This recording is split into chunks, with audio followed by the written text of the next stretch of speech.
A do të merrni dhe ju pjesë sfida ekstreme një palestre, humb 50 kg në 3 muaj dhe fiton një Porsche.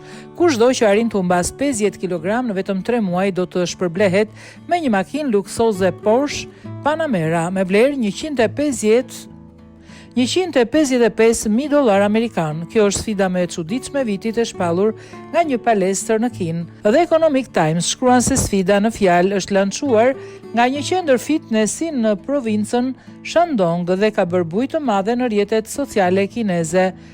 Regjistrimi në këtë garë të çmendur kushton 10.000 yuan, rreth $1.400 dhe përfshin ushqimin, stërvitjen dhe akomodimin për 3 muaj.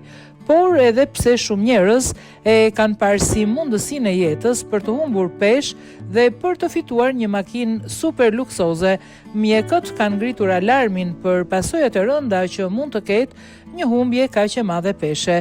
Ekspertët theksojnë se humbja e 50 kg-ve në 90 ditë kërkon një deficient ekstrem kalorish dhe mund të çojë në dëmtime serioze të organeve, rënje flokësh, çekuilibrim hormonal dhe madje dhe rrezik për jetën. Ndërkohë në internet, reagimet kanë qenë të përziera, disa përdorues kanë komentuar me humor se vetëm skeleti do të marrë Porsche-in, ndërsa të tjerë quajnë një strategji marketingu gjeniale për të mbledhur para nga tarifat e regjistrimit. Megjithatë, pavarësisht kritikave, palestra pretendon se sfida është reale dhe tashmë janë regjistruar 10 persona që synojnë të provojnë fatin e tyre dhe të marrin çelësat e makinës luksoze.